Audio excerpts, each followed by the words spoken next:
No one in Umueze village ever touched the calabash that sat behind the old shrine.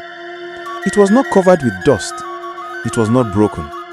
Yet no one dared to clean it or even stare too long. It was said that the calabash whispered at night, not like wind, not like water, but like a human voice calling your name from under the ground. They said it once belonged to Neka the widow, who lived alone at the edge of the forest. A woman whose laughter could stop a heart and whose shadow often walked faster than her body. Neka was accused of killing her husband through witchcraft. They said he woke up one night screaming, his eyes wide open, but his soul gone. When they buried him, his lips were still trembling, as though he was whispering something.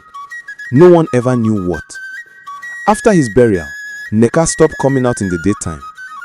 People only heard her at night, chanting, singing, or talking to someone unseen. Sometimes children saw her shadow move across their windows when the moon was full. But the Neka died one Harmattan morning, or so they thought.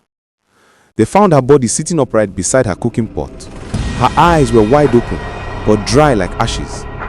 In her hands was that calabash, small, reddish brown and carved with strange symbols that seemed to move when you looked too long.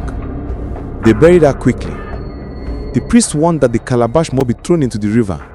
But before dawn, it appeared again behind the shrine, perfectly clean, as though freshly polished. That was 30 years ago. 3 months ago, a young hunter named Ofoma returned from the city. He mocked the old stories.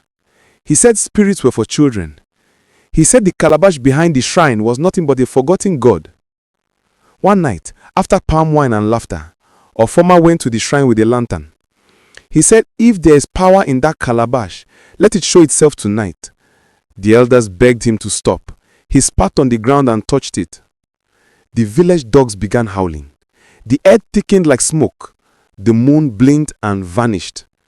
Ofoma said he heard his late mother's voice whispering his name from inside the calabash. He leaned closer, and something breathed back. By morning, they found his lantern on the ground, still burning. But Ofoma's footprints ended at the shrine. There was no blood, no sign of struggle, only the calabash, now wet with something that looked like dew, but smelled like blood.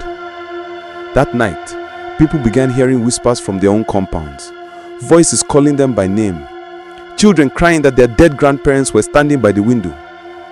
Every rooster in the village stopped crowing at dawn. Then, the priest tried to end it. He took 7 men to destroy the calabash. Before they reached the shrine, a strong wind blew, and everyone heard Neka laughing, not from the forest, but from beneath the ground. They said the priest's staff burst into flames by itself. The others ran. By morning, all 7 men were found with ashes in their mouths. Since then, no one enters the shrine. But sometimes, when the night is too quiet and the moon is too bright, the villagers hear a faint tapping, like fingernails knocking on a calabash lid, and a woman's voice softly whispering, "Who will open me next?" And if you ever walk past the shrine at midnight, you'll see it sitting there, still polished, still waiting. And sometimes, just sometimes, you'll see a handprint appear on its side, pressing from the inside.